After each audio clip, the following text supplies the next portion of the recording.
চোখ রাখা হবে, আর এক পাল্লায় 500 বছরের তাহাজ্জুদ রাখা হবে। ওজন দেওয়ার পরে দেখা যাবে মুহূর্তের মধ্যে চোখের পাল্লা ভারী হয়ে গেছে। আল্লাহ বলেন এবার হিসাব বলে তুই জাহান্নামে যাবি, go to the hell fire, জাহান্নামে যা। কয় আল্লাহ মাফ চাই, দোয়াও চাই, জাহান্নামে আমি পড়তে পারবো না, মাফ করে দেন, আমি বুঝি নাই। আপনার দয়া রহমত ভালোবাসা ছাড়া কঠিন কালে কারো জান্নাতে ঢোকা সম্ভব নিয়ে জানলেন ছেলেটা অসুস্থ। বিষ্ণু ইসলাম ওই ইহুদির বাড়িতে চলে গেলেন ওই ছেলেটাকে দেখা করার জন্য, ভিজিট করার জন্য। সুবহানাল্লাহ পড়বেন না?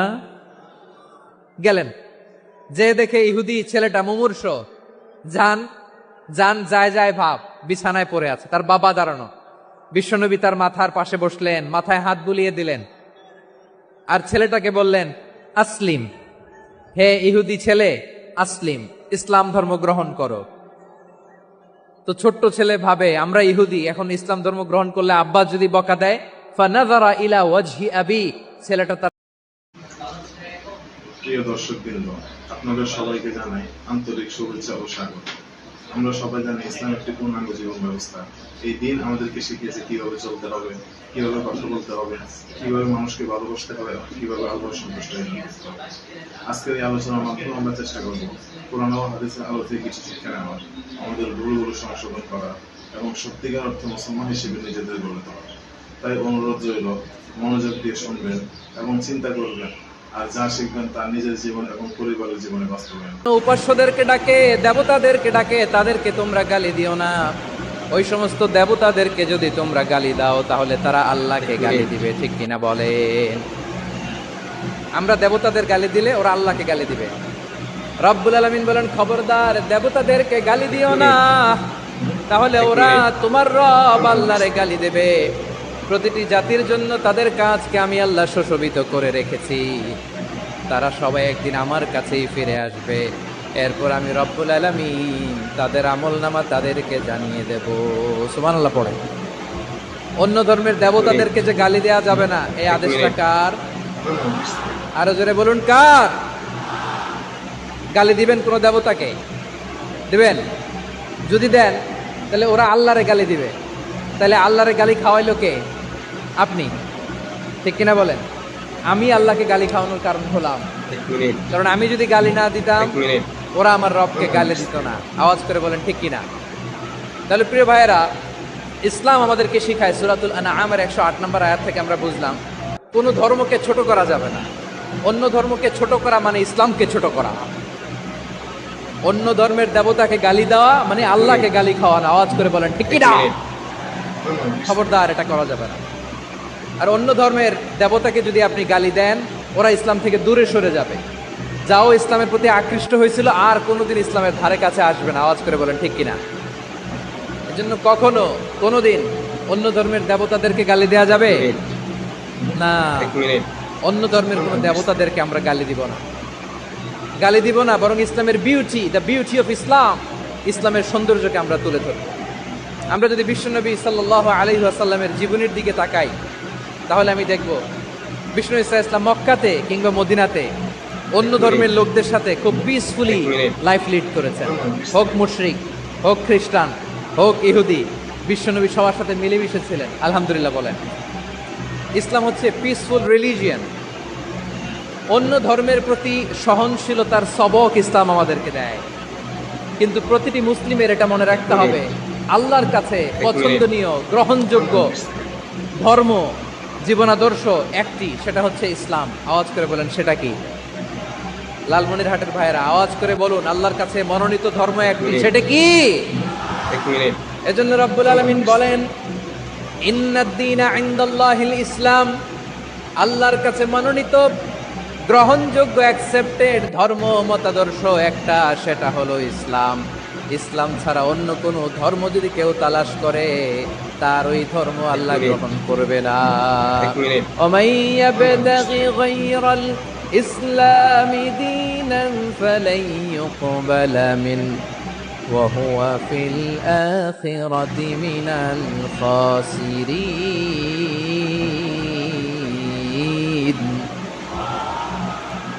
Whoever seek anything except Islam, that won't be accepted from him, and he will be loser in the day of judgment. কিয়ামতের দিন ইসলাম ছাড়া কেউ যদি অন্য কোনো ধর্ম তালাশ করেছে দুনিয়াতে, তার এই মতাদর্শ গ্রহণ করা হবে না, and he will be loser. সে হবে লুজার, ক্ষতিগ্রস্ত, হাই হাই কোম্পানির ম্যানেজার। ওর আমও শেষ, সালাও শেষ। আওয়াজ করে বলেন ঠিক কি না? এজন্য ইসলাম পেয়ে আমরা খুশি না বেজার? প্রত্যেক নামাজ শেষে আমরা আল্লাহরে বলি, আল্লাহ রাদিতু বিল্লাহি রাব্বা ওয়া বিল ইসলামি দীনা ওয়া বি মুহাম্মাদিন নাবিয়ান ওয়া রাসূলা। ও আল্লাহ, তোমারে রব হিসেবে পেয়ে আমরা খুশি। ও আল্লাহ, ইসলামকে ধর্ম হিসেবে পেয়ে আমরা খুশি। বিশ্ব নবীকে আমাদের রাসূল পেয়ে আমরা খুশি। ঠিক কিনা বলেন? ইসলাম ছাড়া অন্য কোনো ধর্ম আমরা গ্রহণ করব না। ঠিক কিনা বলেন? আল্লাহর কাছে অ্যাকসেপ্টেড রিলিজিয়ান একটা, সেটা ইসলাম। তো বিশ্বনবী সাল্লাল্লাহু আলাইহি ওয়াসাল্লাম মক্কাতে কিংবা মদিনাতে খুব পিসফুলি এক্সিস্ট করেছেন, যে কোনো ধর্মের সাথে মিলেমিশে চলেছেন। তার প্রমাণ আমরা যদি রাসূল সাল্লাল্লাহু আলাইহি ওয়াসাল্লামের বায়োগ্রাফির দিকে তাকাই, তাহলে দেখব তিনি মুশরিকদের সাথে পিস ট্রিটি করেছেন, শান্তি চুক্তি, পিস ট্রিটি, পিস এগ্রিমেন্ট। আপনারা হুদাইবিয়ার সন্ধির নাম শুনেছেন? আমার লালমনিরহাটের কলিজার টুকরা ভাইয়েরা, হুদাইবিয়ার সন্ধির নাম আপনারা শোনেন নাই? ষষ্ঠ হিজরিতে বিষ্ণু ইসা ইসলাম মুশরিকদের সাথে এই ট্রিটি করেছেন, চুক্তি। কাদের সাথে? মুশরিকদের সাথে। আমরা তো মুসলমান বসতে পারি না, আমরা দুই মুসলিম ভাই একসাথে বসে চা খেতে পারি না, গল্প করতে পারি না। বিষ্ণু ইসা ইসলাম মুশরিকদের সাথে ট্রিটি করেছেন, হুদাইবিয়ার সন্ধি। এই সন্ধির আগে মক্কা থেকে কেউ মদিনায় যেতে পারে না, মদিনা থেকে কেউ মক্কায় যেতে পারে না। কিন্তু এই সন্ধির পরে ট্রাফিক স্বাভাবিক হয়ে গেল। মক্কার লোকেরা মদিনায় আসতে পারে, মদিনার লোকেরা মক্কায় আসতে পারে। এটাকে বলে সুলহে Hudaibiya, the peace agreement of Hudaibiya, শান্তি চুক্তি। আমরা পৃথিবীতে এখন অনেক শান্তি চুক্তির নাম শুনি, এগুলো সব the piece treaty of Hudaibiya থেকে কপি করা। আল্লাহু আকবার। তাহলে বিশ্বনবী সাল্লাল্লাহু আলাইহি সাল্লাম তিনি যে শান্তিপূর্ণ সহাবস্থানে বিশ্বাসী ছিলেন, মুসলমানেরা যে অন্য ধর্মের প্রতি সহনশীল, তার প্রমাণ হচ্ছে এই পিস ট্রিটি। শুধু তাই নয়, মাইকের সাউন্ডটা একটু বাড়ায় দিতে হবে, খুব দুর্বল, একটু মজবুত করতে হবে, আর একটু ক্লিন করতে হবে, আর সবগুলা জায়গায় সাউন্ড যাচ্ছে কিনা একটু ক্রস চেক করতে হবে। হ্যাঁ, পাবেন দিচ্ছে। Mike operator is trying his level best, দিচ্ছে। মাইক অপারেটর যিনি আছেন, প্রতিটি জায়গায় প্রতিটি সাউন্ড বক্সে যেন আওয়াজ পাওয়া যায়, একটু ক্রস চেক করেন, সাউন্ডটাকে একটু স্ট্রং করে দেন। হ্যাঁ, ঠিক আছে, মাশাআল্লাহ। এদিকে তাকান, এদিকে। মক্কার পার্ট গেল, পিস এগ্রিমেন্ট করলেন, শান্তি চুক্তি। বিষ্ণু ইসলাম মদিনায় যে কি করলেন? মদিনায় যে বিষ্ণু ইসলাম মদিনা চার্টার করলেন, মদিনা সনদ, সাহিফাতুল মদিনা, এটার বলে মদিনা চার্টার। এই যে ওয়েস্টে, ইউরোপে, আমেরিকাতে তারা অনেক চার্টার করে, সব চার্টার মদিনা চার্টার থেকে কপি করা। আওয়াজ করে পড়েন সুবহানাল্লাহ। বিষ্ণু ইসলাম মদিনায় গেলেন, মদিনাতে মুসলিম, মুশরিক, ইয়াহুদি, এই তিন ধর্মের লোক মিলে সব স্টেক হোল্ডার যারা আছে সবাইকে নিয়ে বিষ্ণু ইসলাম মদিনা চার্টার করলেন, মদিনা সনদ। পড়েন সুবহানাল্লাহ। শুধু তাই নয়, মক্কাতে বিশ্বনবী পিস এগ্রিমেন্ট করলেন, শান্তি চুক্তি মুশরিকদের সাথে। মদিনাতে যে বিশ্বনবী মদিনা চার্টার করলেন, মদিনা সনদ করলেন ইহুদিদের সাথে। আবার মদিনাতে বিশ্বনবী ইহুদিদের সাথে পিস ডায়ালগ করলেন, ইন্টারফেথ ডায়ালগ করলেন, আন্তধর্মীয় সংলাপ করলেন। যেই সংলাপের মূল ভিত্তি ছিল তাওহীদ। মূল ভিত্তি ছিল কি? তাওহীদ। বিশ্বনবী ইহুদিদেরকে ডাকলেন, আহ্বান করলেন, قل يا أهل الكتاب تعالوا إلى كلمة سواء بيننا وبينكم ألا نعبد إلا الله ولا نشرك به شيئا ولا يتخذ بعضنا بعضا أربابا من دون الله فإن تولوا فقولوا اشهدوا بأننا مسلمون। সুবহানাল্লাহ পড়েন।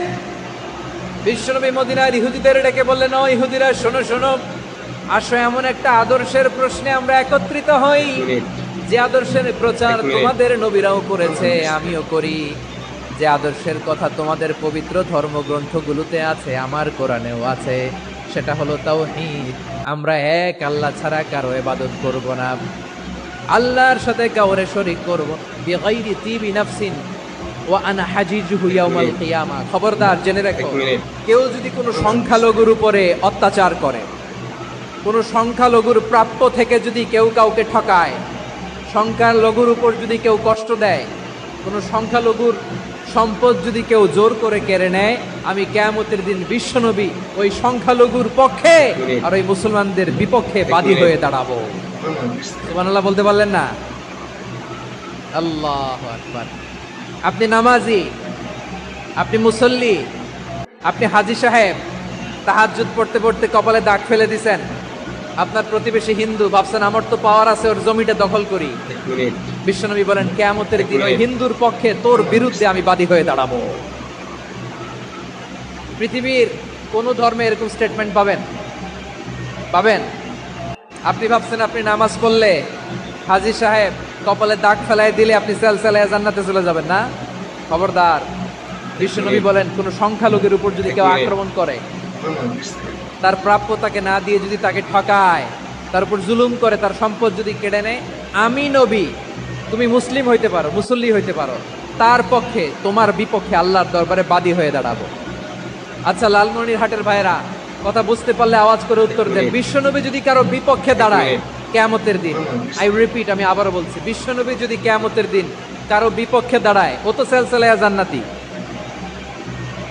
তাই না? জান্নাতি না?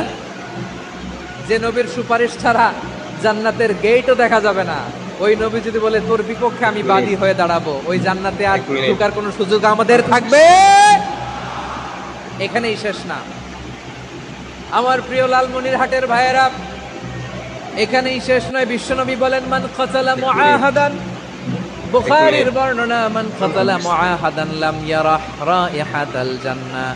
কেউ যদি, কোনো মুসলিম যদি অন্যায়ভাবে কোনো সংখ্যালঘুকে হত্যা করে, কোনো হিন্দুকে হত্যা করে, কোনো বৌদ্ধরে হত্যা করে, অন্যায়ভাবে কোনো মুসলিম যদি কোনো সংখ্যালঘুরে হত্যা করে, জান্নাতে যাওয়া তো দূরের কথা, ওই মুসলিম জান্নাতের ঘ্রাণও পাবে না। সেই বুখারীর বর্ণনা, মান খাতালা মুআহাদান লাম ইয়ারাহ রাইহাতাল জান্নাহ ওয়া ইন্না রিহাহা লা ইউজাদু মিন মাসিরাতি 40 আমা। যে জান্নাতের ঘ্রাণ 40 বছর দূরের রাস্তা থেকেই পাওয়া যায়। সুবহানাল্লাহ। প্রিয় ভাইরা, এখান থেকে জান্নাতে পৌঁছতে লাগবে 40 বছর। এত দূর, কত বছর? সবাই বলেন কত বছর? এখান থেকে জান্নাতে পৌঁছতে লাগবে 40 বছর। এত দূরে থাকতেই জান্নাতের ঘ্রাণ আপনার নাকে এসে ধাক্কা মারবে। বিশ্বনবী বলেন যে ব্যক্তি কোন সংখ্যালঘুকে হত্যা করে, জান্নাতের ঘ্রাণ তো পাবেই, জান্নাতে তো ঢুকতে পারবেই না, জান্নাতের ঘ্রাণও তার নাকে লাগবে না। পড়েন না আউযুবিল্লাহ। তাহলে সংখ্যালঘুদের ব্যাপারে ইসলামে অধিকার দেয়া আছে না নাই?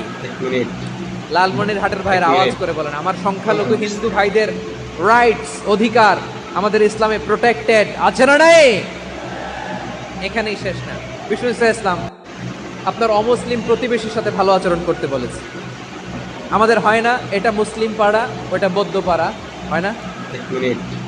অনেক সময় হয় না, এটা আমাদের মুসলিম পাড়া, ওইটা হিন্দু পাড়া, এরকম আছে না নাই? লালমনিরহাটে নাই না? আছে? হিন্দু যদি আপনার প্রতিবেশী হয় কি করবেন? ওরে কষ্ট দিবেন নাকি? কেন, ও তো হিন্দু, ও তো আমার আল্লাহরে ডাকে না, ওরে কষ্ট দিলে যায় যাবে না? খবরদার। বিষ্ণু ইসলাম বলেন মান কানা ইউমিনু বিল্লাহ ওয়াল ইয়াউমিল আখির ফালিকরিম জারাহ। যে আল্লাহ বিশ্বাস করে আর আখিরাতে বিশ্বাস করে, সেজন্য প্রতিবেশীর সাথে ভালো আচরণ করে। সুবহানাল্লাহ। কলিজা জুড়ায় যায় না আমার নবীর কথাগুলো শুনলে? যে আল্লাহ বিশ্বাস করে, যে আখিরাতে বিশ্বাস করে, সেজন্য প্রতিবেশীর সাথে ভালো আচরণ করে। এখানে বলছে মুসলিম প্রতিবেশী বলছে, নামাজি প্রতিবেশী বলছে, আল্লাহওয়ালা প্রতিবেশী বলছে? প্রতিবেশী আস্তিক হোক নাস্তিক হোক, প্রতিবেশী মুমিন হোক মুশরিক হোক, প্রতিবেশী হইলেই তার সাথে ভালো আচরণের দরকার আছে না নাই? আমার প্রিয় লালমনিরহাটের ভাইয়েরা, বিষ্ণু ইসা ইসলাম ওনার ইহুদি প্রতিবেশীদের দেখাশোনা করতেন। আওয়াজ না শোনা যাক, আমারও তো দেখা যায়, আমারও তো দেখা যায়। তাকায় থাকেন, তাকায় থাকলে সওয়াব হবে। কোরআনের কথা যেখান থেকে হয় এদিকে তাকায় থাকলেই বরকত। তাকায় থাকেন। জি জি, মাইক, আমি তার মাইক ঠিক করতে আসি না এদিকে, এই মাইক ঠিক করব, ওই মাইক ঠিক করব, ওদিকে পাইলট বলবে হুজুর চলে আসেন। জি, বসুন বসুন, মাশাআল্লাহ। হ্যাঁ, খুব শান্ত, ঠিক আছে। পুলিশ ভাইরা না খেয়ে দিনরাত আপনারা যাতে সুশৃঙ্খল একটা প্রোগ্রাম উপহার পান এটাই চেষ্টা করতেছে, আপনাদেরকে কষ্ট দিতে আসে নাই, একটু একটু সহযোগিতা করেন। জি, মাশাআল্লাহ। হ্যাঁ, ঠিক আছে। আমার প্রিয় ভাইরা, প্রতিবেশী আস্তিক হোক নাস্তিক হোক, মুসলিম হোক হিন্দু হোক, তার সাথে ভালো আচরণ করতে হবে। বিষ্ণু ইসা ইসলাম ওনার ইহুদি প্রতিবেশীর বাসায় যেতেন। কোন প্রতিবেশী? ইহুদি। আওয়াজ করে বলেন, কোন প্রতিবেশী? ইহুদি। এক ইহুদি কিশোর বিষ্ণু ইসা ইসলামের খেদমত করতে, ইহুদি ছেলে আমার নবীর খেদমত করতো, তারা ছিল নবীর প্রতিবেশী। তো অনেক দিন হয় ইহুদি ছেলেটা আসে না। বিষ্ণুনবী খোঁজ নিলেন, ঘটনা কি? একটা ইহুদি ছেলে না আমার খেদমতে আসতো, ছেলেটা কই? খোঁজ নিয়ে জানলেন ছেলেটা অসুস্থ। বিষ্ণু ইসা ইসলাম ওই ইহুদির বাড়িতে চলে গেলেন ওই ছেলেটাকে দেখা করার জন্য, ভিজিট করার জন্য। সুবহানাল্লাহ পড়বেন না? গেলেন, যে দেখে ইহুদি ছেলেটা মুমূর্ষ, যান যান যায় যায় ভাব, বিছানায় পড়ে আছে, তার বাবা দাঁড়ানো। বিশ্বনবী তার মাথার পাশে বসলেন, মাথায় হাত বুলিয়ে দিলেন, আর ছেলেটাকে বললেন, আসলিম, হে ইহুদি ছেলে, আসলিম, ইসলাম ধর্ম গ্রহণ করো। তো ছোট্ট ছেলে ভাবে আমরা ইহুদি, এখন ইসলাম ধর্ম গ্রহণ করলে আব্বা যদি বকা দেয়, ফানাযারা ইলা ওয়াজহি আবি, ছেলেটা তার বাবার চেহারার দিকে তাকালো, দেখে আব্বা কি করে। আব্বা যদি বলে তাইলে ইসলাম ধর্ম গ্রহণ করে। ইহুদি ছেলেটা তার বাবার দিকে যখন তাকালো, ওর বাবা বলে, আতি আবুল কাসিম, আবুল কাসিম যা বলে তাই করো। আবুল কাসিম হচ্ছে বিষ্ণু ইসা ইসলামের একটা কুনিয়াত, উপনাম। আমার রাসূলের বড় ছেলের নাম ছিল কাসেম। যেমন দেখবেন আমাদের এলাকায় কারো ছেলের বড় ছেলের নাম যদি হয় আব্দুল্লাহ, এরা আব্দুল্লাহর বাপ বলে ডাকে। কারো বড় মেয়ের নাম যদি হয় ফাতেমা, এরা কি ডাকে? ফাতেমার বাপ বলে না? তো বিষ্ণু ইসা ইসলামের বড় ছেলের নাম ছিল কাসেম। ইহুদি বাবা বলল, আতি আবুল কাসেম, আবুল কাসেম যা বলে তাই শোনো, মানে মোহাম্মদ যা বলে তাই শোনো। এই কথা শুনে ছেলে সাহস পেয়েছে, ছেলে আবার পড়তে আরম্ভ করলো, আশহাদু আল্লাহ ইলাহা ইল্লাল্লাহ। এই পৃথিবীতে আল্লাহর সবচেয়ে বেশি প্রশংসা করেছেন বিশ্বনবী মুহাম্মদ সাল্লাল্লাহু আলাইহি ওয়াসাল্লাম। আবার নিজেও প্রশংসিত, ওনার এক নাম আহমদ, মানে যিনি সবচেয়ে প্রশংসা করে, আবার মুহাম্মদ মানে নিজেও প্রশংসিত। জান্নাতীদেরকে নিয়ে বিশ্বনবী যখন কিয়ামতের দিন বিচার শেষে জান্নাতের দরজায় যে কড়া নাড়বে, ওই দিন বিশ্বনবীর হাতে একটা পতাকা থাকবে, ওই পতাকার মধ্যে ওই শব্দটা লেখা, সূরাতুল ফাতিহার প্রথম শব্দ যেটা। সূরাতুল ফাতিহার প্রথম শব্দ কি?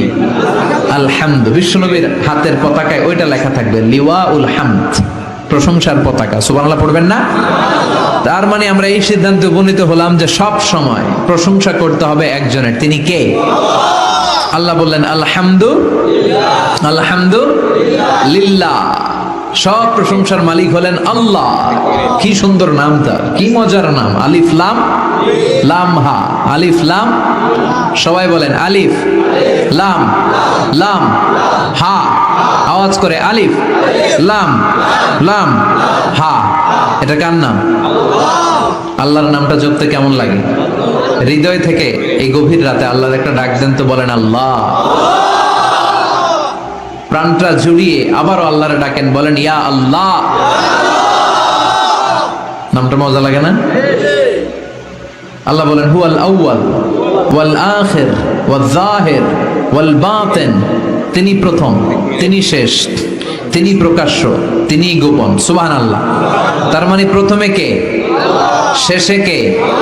প্রথমে আল্লাহ আল্লাহ, শেষেও আল্লাহ আল্লাহ, আকাশে আল্লাহ আল্লাহ, জমিনে আল্লাহ আল্লাহ। সবাই পড়েন, প্রথমে আল্লাহ আল্লাহ, শেষেও আল্লাহ আল্লাহ, আকাশে আল্লাহ আল্লাহ, জমিনে আল্লাহ আল্লাহ। নিখিল জাহান গায়ে গুণগান তার নামে গায়, আমরাও গাহি তাআলা হামদে বারি তাআলা, হামদে বারি তাআলা, হামদে বারি তাআলা। সুবহানাল্লাহ পড়েন। আলহামদুলিল্লাহ, সকল প্রশংসার মালিক কে? আল্লাহ বললেন সকল প্রশংসার মালিক হলাম আমি, আর আমি হলাম রব্বিল আলামিন, জগৎ সমূহের রব। আল্লাহর আরেক নাম হলো রব। আল্লাহর আরেক নাম কি? কবরের প্রথম প্রশ্ন কি? আমার রব্বু, তোমার রব কে? আমাদের উত্তর কি? আমরা বলবো আল্লাহ আমারে রব, আল্লাহ আমারে রব।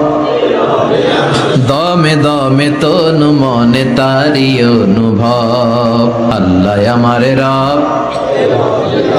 তোমার দুনিয়াতে আমি যেদিকে তাকাই, অথই নিয়ামতে ডুবে আছি সবাই। পাখ পাখালির গানে শুনি তাসবিহ কলো রব, তাসবিহ কলো রব, আল্লাহ আমারে রব। ওনার নাম হচ্ছে রব। নাম কি? এজন্য আমরা যখন দোয়া করি, দোয়ার শুরুতে কোন শব্দ থাকে? রব। রব্বানা যালামনা আনফুসানা ওয়া ইল্লাম তাগফির লানা ওয়া তারহামনা লানাকুনান্না মিনাল খাসিরিন। রব্বানা আতিনা ফিদ দুনিয়া হাসানাতাও ওয়া ফিল আখিরাতি হাসানাতাও ওয়া কিনা আযাবান নার। মুসা আলাইহিস সালামের জিহ্বা দিয়ে কথা বের হয় না, উনি দোয়া করলেন রব্বিশরাহলি সাদরি ওয়া ইয়াসসিরলি। তার মানে সব দোয়ার শুরুতে কার নাম? আবার যখন আমরা রুকুতে যাই আমরা বলি সুবহানা রাব্বিয়াল। আবার যখন আমরা সেজদায় ঢলে পড়ি আমরা পড়ি সুবহানা রাব্বিয়াল আ'লা। চিল্লায় এখন ঠিক কিনা? রব মানে হচ্ছে সাস্টেইনার, বিধানদাতা, রিজিক দাতা, পালন কর্তা। আল্লাহর একটা নাম হচ্ছে রব। আমাদের রব কে? আল্লাহ। রব কারে বলে একটু সহজে আজকে বুঝিয়ে দিয়ে যাই। রব হচ্ছে যার যখন যেটা যতটুকু দরকার তাকে তখন সেটা ততটুকু যিনি চাওয়ার আগেই দিয়ে দেয়, তার নাম রব। বুঝতে পেরেছেন? সহজ হয়েছে না কথাটা? যার যখন যেটা যতটুকু দরকার তাকে তখন সেটা ঠিক ততটুকু যিনি ফরিয়াদ করার আগেই পৌঁছে দেয়, তার নাম রব। আমাদের যখন যেটা লাগে ব্যবস্থা করে কে? মায়ের পেটে 8 মাস ছিলাম, 9 মাস ছিলাম, 10 মাস ছিলাম। এই 8 মাস 9 মাস আমারে খাবার দিল কে? পানি দিল কে? অক্সিজেন দিল কে? চাইছিলেন? মায়ের পেটে চাইছিলেন না আল্লাহর কাছে যে আল্লাহ ঠিক মতো দিও, টাইমলি খাবার পাঠায় দিও? চাইছিলেন? চাওয়ার আগে যার যা লাগে কে দেয়? তাকে বলে রব। আবার মায়ের পেট থেকে দুনিয়ায় আসলেন, আমার মায়ের জরায়ুর সাথে আমার নাড়ের একটা কানেকশন, একটা লাইন, ওই লাইন দিয়ে আল্লাহ 9 মাস যাবত আমারে পানি দিলেন, খাবার দিলেন, অক্সিজেন দিলেন। সঙ্গত কারণেই দুনিয়াতে আসলে দুনিয়ার মানুষ ওই লাইনটা কেটে দেয় নাকি রেখে দেয়? কেটে দেয়। কেটে দিলে বাচ্চা প্রথম চিৎকারটা দেয়, মানব শিশু প্রথম চিৎকার হাঁকে পৃথিবীতে, ওয়া ওয়া। আমরা শুনি ওয়া, আসলে আল্লাহরে ডাক দেয়। আল্লাহরে ডেকে বলে মাবুদ, খাবারের, অক্সিজেনের আর পানির একটা মাত্র লাইন ছিল, চিল্লায় বলেন কয়টা? দেখো দুনিয়ার মানুষ কত অনিষ্ঠুর। আসার সাথে সাথে কারোর সাথে আমার শত্রুতা নাই, জমি নিয়ে মারামারি নাই, কিলাকিলি নাই। একটা মাত্র খাবারের লাইন দিয়ে 10 মাস বেঁচেছিলাম। মানুষগুলো নিষ্ঠুর, খাবারের একটা লাইন কেটে দিল, এখন খাবো কি? আল্লাহ বলেন গোলাম, যে আল্লাহ 10 মাস ধরে মায়ের পেটে খাওয়ালাম, ওই আল্লাহ এখনো আছে না নাই? একটা লাইন ছিল মায়ের নাড়ের ভেতরে, খাবারের একটা লাইন। চিন্তা নাই, কষ্ট নাই, দুঃখ নাই। একটা খাবারের লাইনের বদলে আজ থেকে তোর মায়ের বুকের ভেতরে খাবারের 2টা লাইনের ব্যবস্থা করে দিলাম। চাইছিলেন যে আল্লাহ আসার সাথেই তো আমার লাইন কেটে দিবে, খানা কিন্তু রেডি রেখেন আল্লাহ? চাইছিলেন না সবাই? চাওয়ার আগেই যার যা লাগে যিনি দিয়ে দেয় তার নাম। তাফসীর বুঝতে পারছেন? এরপরে মায়ের দুধ খেতে লাগলাম। মায়েরা গভীর রাত মাইকের সাউন্ড যাদের কানে যায়, বুকের দুধ খাওয়াবেন ছেলে মেয়েদেরকে। বাচ্চা ডেলিভারি হওয়ার পরেই মায়ের বুকে যে দুধটা সেটার বলে শাল দুধ। এটা আল্লাহর পক্ষ থেকে বাচ্চার জন্য প্রাকৃতিক টিকা। সুবহানাল্লাহ কবেন না? আমরা হসপিটালে যে টিকা দেই 5টা 7টা, প্রথম টিকাটা আল্লাহ ফ্রি দিয়ে দিছে। বাচ্চাদের গ্রোথ হবে না যদি না খাওয়ান। খাওয়াবেন, সব মায়েরা খাওয়াবেন। ওয়াল ওয়ালিদাতু ইউরদি'না আওলাদাহুন্না হাওলাইনি কামিলাইন, 2 বছর খাওয়াবেন। যারা বৃদ্ধাশ্রমে থাকতে চান না তারা খাওয়াবেন। ছেলে আমার মস্ত মানুষ, মস্ত অফিসার, মস্ত ফ্ল্যাটে যায় না দেখায় পারে ও পার, নানান রকম জিনিস আর আসবাব দামি দামি, সবচেয়ে কম দামি ছিলাম একে মাত্র আমি। ছেলের আবার আমার প্রতি অগাধ সম্ভ্রম, আমার ঠিকানা তাই বৃদ্ধাশ্রম। কি দুঃখের কথা, মা কেঁদে কেঁদে বলে কোনো মা বাবার জন্য বৃদ্ধাশ্রমে থাকা না লাগে, ঠিক কিনা? তো বৃদ্ধাশ্রমে যারা থাকতে চান না তাদেরকে দুধ খাওয়াবেন, দেখবেন এই ছেলেগুলো এরকম ডাকাত হবে না। আল্লাহ তুমি বুঝার তৌফিক দাও। তার মানে মায়ের পেটে যখন ছিলাম খাবার দিল কে? দুনিয়াতে আসার পরে বুকের দুধের ব্যবস্থা করলো কে? আচ্ছা, মায়ের বুকের দুধ যখন আমরা খেতাম আমাদের দাঁত ছিল? ছিল না। তার মানে দাঁত দরকার নাই, দেয়ও নাই। বয়স আমার 1 বছর 2 বছর যখন হইতে শুরু করলো, একটু বড় হয়েছে, এখন তো শুধু দুধে চলবে না, এখন মাছ খাইতে হবে, গোশ খাইতে হবে, কুরবানির হাড্ডি চাবাইতে হবে। কথা কন? তো এখন আমার দাঁতের দরকার আছে না নাই? দাঁত যখন দরকার ছিল না দেয় নাই, যখনই দরকার তখনই দিছে কে? আবেদন করছিলেন না অনলাইনে? কথা কন? অনলাইনে আবেদন করছিলাম তো আমরা, জাল্লা বয়স যখন ঠিক এই পর্যায়ে চলে যাবে দাঁত দিও তুমি, দাঁত চাইছিলেন? চাওয়ার আগে যিনি দেয় তার নাম। দেখেন বাংলাদেশে ভাল্লুক, উল্লুক, বাঘ যেগুলো আছে এগুলোর গায়ের পশমগুলো পাতলা। এই বাঘই যেগুলো স্ক্যান্ডিনেভিয়ান কান্ট্রিগুলোতে, সাইবেরিয়াতে আছে, ডেনমার্কে আছে, সাইবেরিয়াতে, তারপর নরওয়েতে, অসলোতে যেই বাঘ ভাল্লুকগুলো আছে ওদের চামড়া ইয়া মোটা, মনে হয় যেন প্রাকৃতিক কম্বল দিয়ে আল্লাহ এই সিংহটারে তৈরি করছে। উট শুধু আরব দেশেই নাই, আরব দেশের উটের চামড়া বড় পাতলা, কিন্তু নরওয়ে স্ক্যান্ডিনেভিয়ান ওই বরফের এলাকাতে উট হয়, ওই উটের গায়ের মধ্যে ইয়া লম্বা লম্বা পশম। তার মানে ওখানে প্রচন্ড ঠান্ডা, ওখানে সার্ভাইভ করতে গেলে, বাঁচতে হলে গায়ের মধ্যে মোটা কম্বল লাগবে। চাওয়ার আগেই ওই প্রাণীগুলোরে কম্বল দিয়ে পাঠিয়েছে কে? আবার এই দেশের প্রাণীগুলোর চামড়া যদি মোটা হতো, উলের পশম থাকতো আর কম্বলের মতো সেটিং করা থাকতো, এই দেশের বাঘ ভাল্লুক গুলার কষ্ট হতো। তাই এদেশের বাঘ ভাল্লুক আর ওটের চামড়া পাতলা করেছে কে? সুবহানাল্লাহ কইবেন না? যার যখন যেটা যতটুকু দরকার তাকে তখন সেটা ততটুকু চাওয়ার আগে যিনি দেয় তার নাম আল্লাহ। বললেন আমি হলাম রব্বিল আলামিন, জগৎ সমূহের রব। আলাম মানে একটা জগৎ, আলামিন মানে অনেক জগৎ, মাল্টি ডাইমেনশনাল ইউনিভার্স। উদ্ভিদ জগতের রব তিনি, প্রাণী জগতের রব তিনি, সাগর জলের অতল গহ্বর জগতের রব তিনি, মহাকাশের জগতের রব তিনি, সৌর জগতের রব তিনি, অদৃশ্য জগতের রব তিনি। চিল্লায় বলেন ঠিক কিনা? এজন্য আল্লাহ বললেন আলহামদুলিল্লাহি রাব্বিল আলামিন, যত জগৎ আছে সব জগতের রব আল্লাহর জন্য প্রশংসা। রাজি আছেন? আর রহমানির রহিম, তিনি দয়ার সাগর, তিনি দয়ালু, তিনি মায়াবী, তার মায়ার শেষ নাই, তার দয়ার শেষ নাই, তিনি দয়ার সাগর। আল্লাহ তুমি দয়ার সাগর, রহমানুর রহিম, তোমার দয়াই পূর্ণ আমার সারা নিশিদিন। সুবহানাল্লাহ পড়েন। আল্লাহ বলেন রাহমাতি ওয়াসিআত কুল্লা শাই, সব জায়গায় আমার রহমত বিস্তৃত, এমন কোন জায়গা নাই যেই জায়গায় আমি আল্লাহর রহমত নাই। আল্লাহর রহমত ছাড়া পৃথিবীতে কিছু হয় নাকি? এই যে আজকে বসে আছি ওয়াজ শুনতেছি, কার রহমতে? কার দয়ায়? আল্লাহ বললেন এই রহমত দয়ার ভালোবাসারে আমি সৃষ্টি করার পরে 100 টুকরা করলাম। কয় টুকরা? 100 টুকরা করার পরে নিজের মধ্যে আমি 99 টুকরা দয়ার ভালোবাসা রেখে দিলাম। 1 টুকরা দয়া মায়া পৃথিবীর সবার মাঝে ঢেলে দিলাম। সাইয়েদনা আদম থেকে শুরু করে up to the day of judgement, কিয়ামত পর্যন্ত সবার মাঝে আল্লাহ রহমতের 1 টুকরা দিছে, ছিটে ফোঁটা। হুজুর পাইছে একটু, আমি পাইছি একটু, উনি পাইছে, উনি সবাই মিলে আমরা 1 ফোঁটা ভাগে যোগে পাইছি দয়ার ভালোবাসা। সবাই মিলে 1 ভাগ ভালোবাসার, আর 99 ভাগ ভালোবাসা কার? ওনার ভালোবাসা বেশি না কম?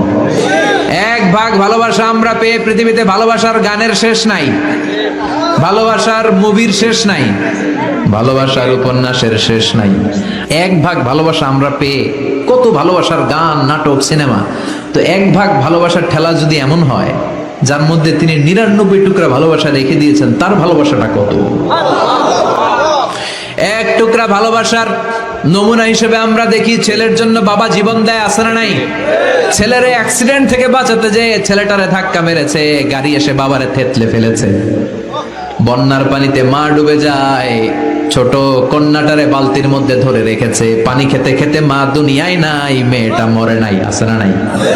এক টুকরা ভালোবাসার ছিটে ফোঁটা তুমি পেয়েছো। তার নমুনা যদি এমন হয়, 99 টুকরা ভালোবাসা নিয়ে যিনি আরশের উপরে আছে, তার দয়া কোথায়? Do you feel that? Do you imagine that? আপনি কি এটা ফিল করেন? আপনাকে ফিল করতে হবে। এজন্য আল্লাহ বলে, গোলাম 24/7 24 ঘন্টা আমার দরজা খোলা। কত পাপ করেছিস, কত অন্যায় করেছিস, কত পর্নোগ্রাফি দেখেছিস, কত হিন্দি সিনেমা দেখেছিস, কত অশ্লীল মেয়েদের নাচ দেখেছিস, রাত্রিবেলা নেকেড ভিডিও দেখেছিস, কত অন্যায় করেছিস। আজও আমার দরজা তোর জন্য খোলা আছে না নাই? চোখের পানি ছাড়, যায় নামাজটা বিছিয়ে দে, 2 রাকাত নামাজ পড়ে আমারে ডাক দে, ডাক দেওয়ার সাথে সাথে তোর দোয়া কবুল হয়ে যাবে। কত পাপ করেছিস, আল্লাহ ডেকে বলে, তোর পাপ যদি হয় খালের পানির সমান, বিলের পানির সমান, আমি আল্লাহর দয়া তো সাগরের পানির সমান। তোর পাপ যদি হয় পাহাড়ের সমান, জেনে রাখ আমি আল্লাহর দয়া আকাশের সমান। ভরসা লাগে? আল্লাহর উপর ভরসা লাগে না? মনে রাখবেন, এখানে আমরা সবাই পাপী। আমরা কি? কুল্লুকুম খাত্তাউন খায়রুল খাত্তাইন আত-তাওয়াবুন। সবাই পাপী, কিন্তু সবচেয়ে ভালো পাপী ওই পাপী যেই পাপী পাপ করার পরেই তওবা করে। তওবা করতে রাজি আছেন তো? যত পাপ আপনার হোক, টেনশন নাই, আমাদের ভরসা একজনের উপর। চিল্লায় বলেন, তিনি কে? বনি ইসরাইলের এক আবেদ 100 বছর ইবাদত করেছে। কিয়ামতের দিন আল্লাহ খুশি হয়ে বলবেন, ও আল্লাহর ওলি, উদখুলিল জান্নাতা বিরহমাতি, go to the paradise with my mercy. আমার দয়ায় আর ভালোবাসায় জান্নাতে ঢুক। আল্লাহর ওলি বলবে, বালবি আমালি, আপনার দয়া দিয়ে জান্নাত কেন? আমার আমল দিয়ে যেতে চাই, আমি নামাজ তো কম পড়ি নাই, তো দয়া লাগবে কেন আপনার? আল্লাহ বলবেন, তাই? আমার দয়া ছাড়া তুই জান্নাতে যেতে পারবি? কি আমল করেছিস তুই? ওকে, লেটস মেক এ ক্যালকুলেশন, চল একটা হিসাব করি। তোর শত শত বছরের তাহাজ্জুদ গুলারে এক পাল্লায় রেখে দে, আর দয়া করে মায়া করে দুনিয়াতে সৌন্দর্য দেখার জন্য চোখ যে দিয়েছি, চোখটা একটা পাল্লায় রেখে দে। এক পাল্লায় 500 বছরের তাহাজ্জুদ, আরেক পাল্লায় কি? এই দুটি চোখ দিয়েছি বলে দেখো যে কত অপরূপ, নয়নাভিরাম খেতে খামারের জুড়াই জ্বালা, বিধুর ধূপ তোমার দেয়া চোখের শুকুর জানাবো তার ভাষা কই। যতই দেখি ততই যেন পলক ছাড়া চেরই। সুবহানাল্লাহ পড়েন। এক পাল্লায় চোখ রাখা হবে, আর এক পাল্লায় 500 বছরের তাহাজ্জুদ রাখা হবে। ওজন দেওয়ার পরে দেখা যাবে মুহূর্তের মধ্যে চোখের পাল্লা ভারী হয়ে গেছে। আল্লাহ বলেন, এবার হিসাব বলে তুই জাহান্নামে যাবি, go to the hell fire, জাহান্নামে যা। আল্লাহ মাফ চাই, দোয়া চাই।